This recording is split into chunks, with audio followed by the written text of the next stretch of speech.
I am a SWAT point man, trained to kick down doors and assess fatal threats in fractions of a second. But I never thought the most dangerous situation of my entire life would be standing in a quiet hallway, staring into the eyes of my partner's older brother. Hey everyone listening. Before we get too deep into this classified file of a confession, do me a favor and drop your city or country in the comments right now so I know where my backup is tuning in from today. Alright, let's get back into the operation.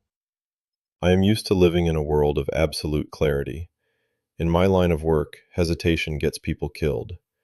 You clear the room, you check your corners, you trust the man covering your back, and you never let your emotions override your training. My name is David. I am 26 years old, and for the last 4 years, I have been the tip of the spear for the city's tactical response unit. I carry heavy armor, a rifle, and the constant crushing weight of responsibility. My partner, my spotter, my shadow in every operation is Leo. Leo is the kind of guy who can sleep through a flashbang grenade. He is loud, chronically optimistic, and possesses this infuriating golden retriever energy that somehow survives the darkest things we see on the job. We bonded during Academy Hell Week, shivering in the mud, and we have been inseparable ever since. Because my own apartment is essentially a glorified closet with a leaky radiator, I spent most of my off-duty hours at Leo's place. It was a sprawling, comfortable loft he inherited from his grandparents. It was our sanctuary. We would dump our Kevlar vests by the door, order terrible takeout, and play video games until the adrenaline from the shift finally wore off. Leo was an open book. He talked about everything, and he often talked about his older brother, Victor. He is a ghost, Leo used to say while shoving cold noodles into his mouth. Victor is a crisis negotiator for the Federal Bureau. Man flies around the country talking bank robbers into giving up their guns. He wears suits that cost more than my car, dates corporate lawyers, and has the emotional range of a brick wall. I had never met Victor. He was always out of state, a mythical figure of authority and straight-laced perfection that Leo respected but fundamentally did not understand. I had no reason to think about Victor. He was just a background detail in my best friend's life. Until a Tuesday night in November. It was pouring rain, the kind of freezing, relentless downpour that makes your bones ache. We had just finished a brutal 12-hour standoff at a warehouse. I was soaked, exhausted, and running on nothing but black coffee and fumes. I keyed my code into Leo's front door, expecting the usual chaos of his living room. I pushed the door open, dropping my heavy duffel bag onto the hardwood floor with a loud thud. I looked up to complain about the weather, but the words died in my throat. Standing in the center of the living room was not Leo. It was a man who looked like he had been carved out of granite. He was tall, significantly taller than me, wearing dark slacks and a crisp white shirt with the sleeves rolled up, revealing forearms corded with muscle. He was holding a glass of amber liquid, completely still, watching me with eyes that felt like they were cataloging my every flaw, my every strength, my every hidden thought. The air in the room instantly changed. It felt heavy, pressurized. The silence stretched. Neither of us spoke. I felt the strange, sudden urge to check my posture, a defensive instinct flaring up in the back of my neck. Finally, he took a slow sip from his glass. "Leo is in the shower," he said. His voice was a low, resonant baritone that vibrated right through the floorboards. "You must be David. I am Victor." I nodded, swallowing hard. The absolute intensity of his gaze was disorienting. I had faced armed suspects who did not look at me with half this much gravity. I took off my wet jacket, hanging it on the hook, deliberately slowing my movements to regain a sense of control. "Good to meet you," I managed to say, my voice sounding rougher than usual. "Leo talks about you." "Do not believe everything he says," Victor replied smoothly, not breaking eye contact. He set his glass down on the console table. He stepped slightly to the side, creating a clear path for me to enter the living room. I walked past him. As I moved, the distance between us closed to just a few feet. I could smell the sharp, clean scent of expensive cedar cologne mixing with the faint trace of ozone from the storm outside. A strange, tight pressure built behind my sternum. I went to the kitchen island and leaned against the marble, pulling out my phone just to have somewhere to direct my eyes. I could feel him watching me. It was not a casual glance. It was a deliberate, focused observation. I am a trained observer. I know when I am being evaluated. Leo emerged from the hallway 10 minutes later, scrubbing his wet blonde hair with a towel, completely oblivious to the dense, charged atmosphere occupying his living room. "Hey man, you met the ghost," Leo said, grinning widely. "Victor is stuck here for the weekend. Flights are grounded because of the storm. We are ordering a massive amount of barbecue. You in?" "Always," I said, forcing a casual tone. For the next 3 hours, I existed in a state of hyper-awareness. We ate at the kitchen island. Leo did 90% of the talking, recounting our tactical breach from earlier that day with exaggerated hand gestures. I chimed in when necessary, trying to focus on my food. But every single time I looked up, Victor was already looking at me. It was calculated, precise, a negotiator reading a target. He asked me a few questions about my training, my background, my decision-making process under fire. His questions were not small talk. They were interrogations wrapped in velvet. And every time I answered, he would hold my gaze just a second longer than socially acceptable, a silent communication I could not decode, but which made the blood rush loudly in my ears. After dinner, Leo dragged us to the living room to watch a movie. Leo took the recliner, instantly wrapping himself in a blanket.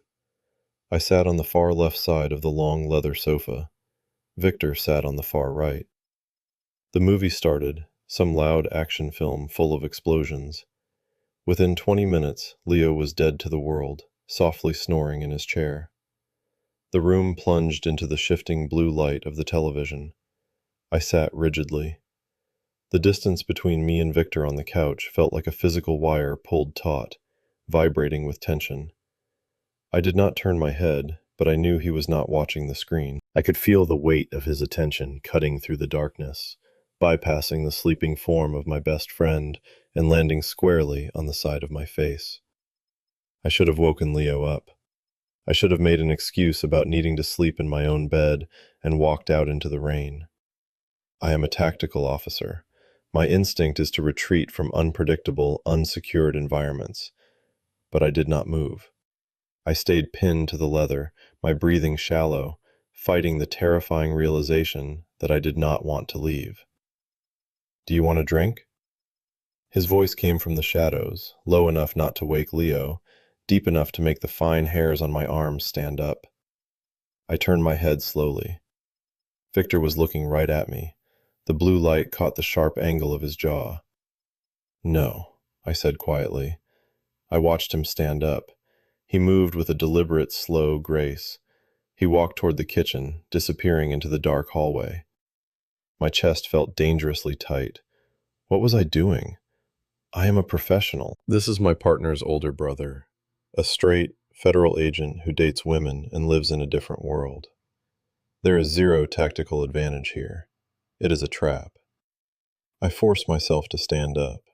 I walked softly toward the hallway bathroom, needing to splash cold water on my face, needing to reboot my brain. I pushed the bathroom door open, turned on the faucet, and stared at my reflection. My eyes looked darker, my jaw clenched tight. I breathed in deeply, counting to 4, holding for 4, exhaling for 4. Tactical breathing. Regain control. Get your gear, say goodnight, leave. I turned off the water, dried my face, and opened the door. Victor was standing in the narrow hallway, leaning against the wall right outside the bathroom.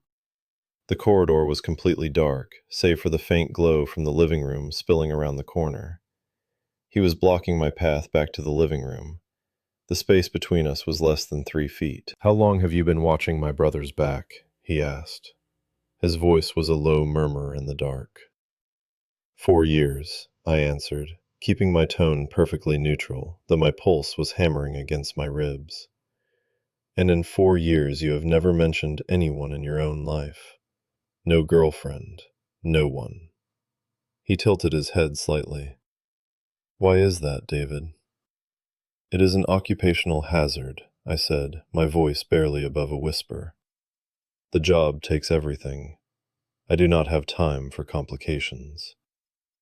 Victor pushed off the wall. He took one slow step toward me. The physical presence of the man was overwhelming. The air in the hallway seemed to evaporate. Are you sure it is the job? He asked softly. Or are you just looking in the wrong places? My throat went completely dry. I did not step back. I refused to retreat, even as every warning siren in my head was screaming. I do not know what you mean, I lied. A faint, almost imperceptible shadow of a smile touched his lips. You are a terrible liar for a SWAT officer. You have been tracking my movements since I opened the front door. You notice everything, don't you? It is my job, I repeated defensively. He took another step. We were inches apart now. I could feel the heat radiating from his chest. I had to tilt my head up slightly to look into his eyes. Then tell me what is happening right now, he whispered. I could not speak. The reality of the situation was too massive, too impossible. He raised his hand. His fingers, calloused and firm, brushed against the side of my neck, right over my wildly racing pulse. I stopped breathing. He did not ask for permission, and he did not rush. He leaned down, and the moment his lips pressed against mine, the entire structured, disciplined world I had built for myself completely shattered. It was not a frantic, desperate kiss. It was commanding, deeply assured, and devastatingly slow. It was the kiss of a man who had calculated the exact cost of his actions and decided to pay it. I grabbed the front of his shirt, my fingers digging into the expensive fabric, pulling him closer.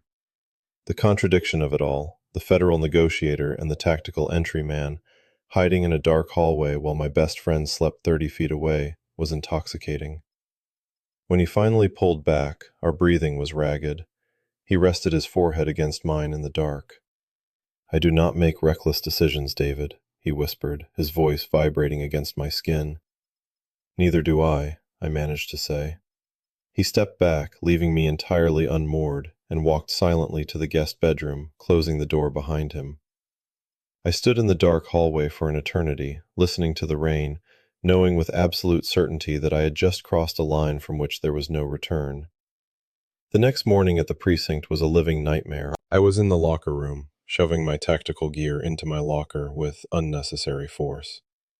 The smell of gun oil, sweat, and cheap institutional soap was usually grounding. Today, it made me nauseous. Leo was sitting on the bench behind me, lacing up his boots and talking about the baseball game. So Victor left early for the airport, Leo said cheerfully. Said he had an emergency briefing in D.C. Dude is always working. I slammed my locker shut. Yeah, sounds like it. I gripped the cold metal of the locker door, trying to steady my hands. Every time I closed my eyes, I was back in that dark hallway. I was a fraud. I was standing in a room full of officers who trusted me with their lives, lying through my teeth to the man who covered my blind spot. For the next 3 weeks, I threw myself into the job. I took extra shifts.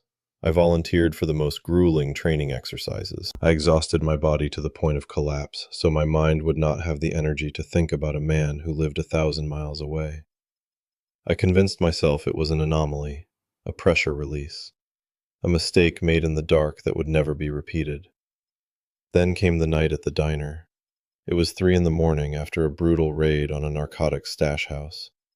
I was sitting alone in a booth at a neon-lit 24-hour diner on the edge of the city, staring blankly at a mug of black coffee.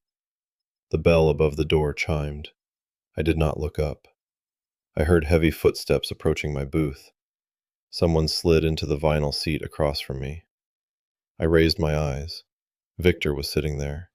He was wearing a heavy wool coat, his face looking tired, shadows pooling under his eyes. I froze, my hand hovering over my coffee mug. What are you doing here? I asked, my voice tight. I flew in 3 hours ago, he said, his voice flat, exhausted. I went to Leo's. He said you were on shift. I drove around until I saw your cruiser in the lot. He leaned forward, resting his forearms on the table. The diner was empty, except for us and a waitress sleeping behind the counter. I talk desperate people out of making fatal mistakes for a living, David. I analyze risk. I mitigate disaster. He stared directly into my eyes, stripping away all the armor of his profession.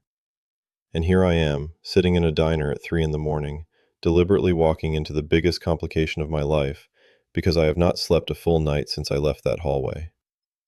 I swallowed hard, the tough exterior of the SWAT officer crumbling under the weight of his honesty. I cannot do this, Victor. Leo is my partner. He trusts me. He is my brother, Victor replied instantly. Do you think this is easy for me? Do you think I want to dismantle my entire life for a feeling I do not even fully understand? But I am here. We sat in silence, the neon sign buzzing outside the wet window. I looked at his hands on the table, strong, capable hands. And then I reached across the scratched formica and covered his hand with mine. He flipped his palm up, lacing his fingers tightly through mine. That was the beginning of a 5-year war. A war fought entirely in the shadows. For 5 years, we lived a double life that required the tactical precision of a covert operation. Victor transferred to a regional field office so he could be in the city more often. During the day, at family barbecues or precinct events, we were completely strangers. He was the stoic older brother. I was the loyal best friend. We perfected the art of not looking at each other, of standing on opposite sides of the room, of engaging in hollow, polite conversations about sports and politics. But the nights belonged to us. Whenever Leo was away on a training rotation, or whenever Victor could book a discreet hotel room downtown, we would meet. The secrecy was exhausting, but the intimacy we built behind locked doors was profound. It was not just physical. It was the complete unburdening of two men who carried the weight of the world on their shoulders. In those quiet, dark rooms, I did not have to be the fearless point man, and he did not have to be the infallible negotiator. We shared our fears, the trauma of our jobs, the crushing pressure of pretending to be people we were not. In the 3rd year, the pressure nearly broke us. Victor's agency paired him with a high-profile public relations liaison named Sarah. She was brilliant, sharp, and entirely convinced she was going to marry him. They attended galas together. Her picture was on his desk. It was his camouflage, his shield against a world that expected a certain image from a man in his position. I attended a police department commendation ceremony with Leo. Victor was there with Sarah. She wore a stunning evening gown. She held his arm. They looked like a magazine cover. I stood by the buffet table, wearing my dress uniform, feeling a cold, suffocating pressure building in my chest. Leo was laughing next to me, completely blind to the fact that I was dying inside. Victor caught my eye across the crowded ballroom. His expression was carefully blank, but the muscle in his jaw was ticking. I could not breathe. I set my drink down, turned around, and walked out the back doors onto the cold, empty terrace. I stood gripping the stone balustrade, inhaling the freezing air, trying to slow my racing heart. The door clicked open behind me. I did not turn around. I knew the sound of his footsteps. "This is killing me," I whispered to the night sky. "I know." Victor's voice came from right behind me. He did not touch me. He couldn't. Not out here. "Then stop," I said, my voice cracking, the raw emotion bleeding through the tactical discipline. "Tell her the truth. Tell your brother the truth." He was silent for a long time. "If I pull that thread, David, the whole sweater unravels. My career, my family, everything I have built." "Then keep your sweater," I said bitterly, turning to face him. The agony in his eyes was real, but it was not enough. I walked past him, back into the crowded room, leaving him alone in the cold. We did not speak for 2 months after that night. I threw myself into the most dangerous assignments. I was punishing myself, taking risks that made Leo yell at me in the squad car. I was angry at Victor for his cowardice, but I was angrier at myself for still wanting him. The breaking point arrived in year 5, during a chaotic, high-casualty incident. It was a barricaded suspect in a downtown high-rise. The guy had hostages and heavy weaponry. My SWAT team was stacked up in the stairwell on the 14th floor, waiting for the green light. Victor was the lead negotiator, stationed in the mobile command center outside. I could hear his calm, steady voice over the radio in my earpiece, trying to talk the suspect down. But negotiations failed. The suspect started shooting. Command authorized a hard breach. We blew the doors and made entry. It was chaos. Smoke, alarms, gunfire. We neutralized the threat and secured the hostages, but in the crossfire, a ricochet caught me in the upper thigh. It was a clean through and through, but it bled heavily. The adrenaline masked the pain until we were back outside in the staging area. I was sitting on the bumper of an ambulance, a paramedic cutting away my tactical pants to apply a pressure dressing. Leo was pacing furiously, barking into his radio. And then I saw Victor. He had completely abandoned the command center. He was pushing through the police barricades, shoving past uniformed officers, his face pale, his eyes wide and panicked. He saw me on the ambulance bumper and practically sprinted over. He ignored Leo. He ignored the paramedic. He dropped to his knees right in front of me, his hands hovering over my bloody leg, his professional composure utterly destroyed. "Are you okay?" he demanded, his voice shaking, a raw, naked terror in his eyes that he made no attempt to hide from anyone. I stared at him, stunned by his public loss of control. "I am fine, Victor," I said quietly. "The medic says it missed the artery." Leo stopped pacing and stared at his brother, his brow furrowed in deep confusion. "Victor, what are you doing here?" "Command needs you," Leo said. Victor did not look at him. He kept his eyes locked on mine, his chest heaving. In that moment, surrounded by sirens, flashing lights, and dozens of cops, the federal negotiator dropped his shield completely. "I am done," Victor whispered to me. The words meant only for me. "I am done hiding."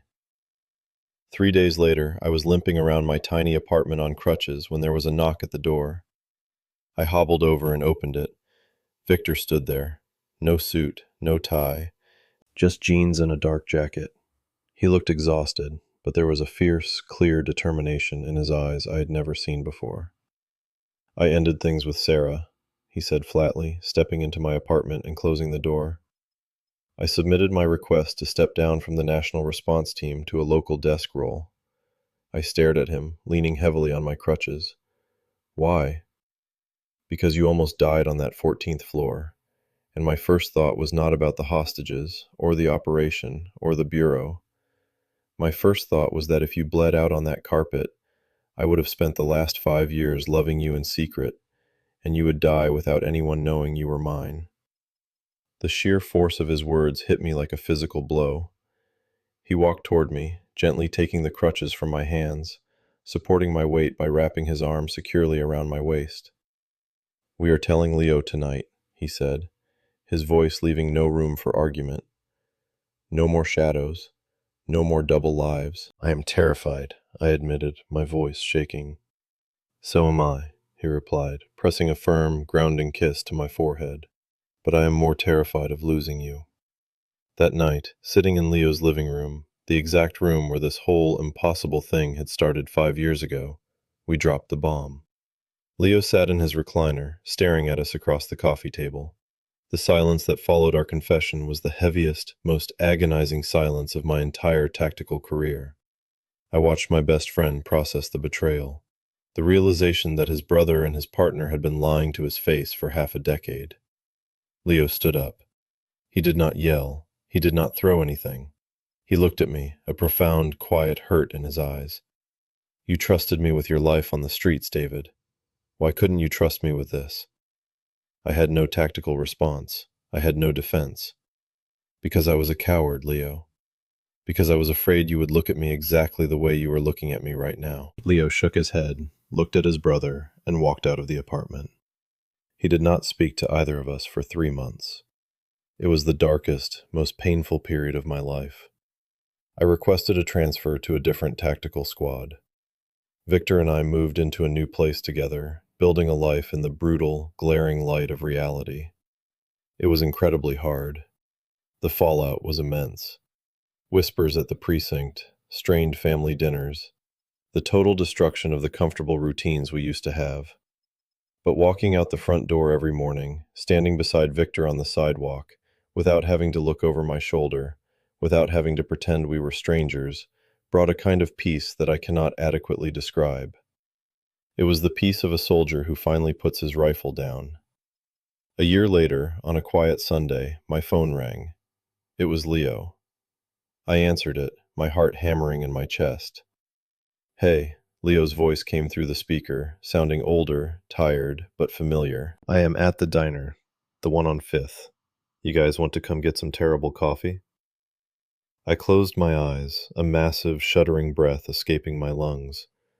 "Yeah, buddy, we are on our way." It has been 2 years since we came out of the shadows. Leo is back to being my spotter. We still trust each other with our lives, but the trust is different now. It is earned, scarred, and real. Victor is no longer the ghost. He is the man who makes breakfast in our kitchen, the man who argues with me about the thermostat, the man who does not let go of my hand when we walk down the street. We survived the darkness, and we survived the blinding light of the truth. And that is the story of how we found our way out of the shadows. I want to know what you guys think about this. Would you have risked your career, your reputation, and your best friend for a love like this? Let me know your honest thoughts in the comments down below, and do not forget to subscribe to the channel for more raw, unfiltered stories like this one.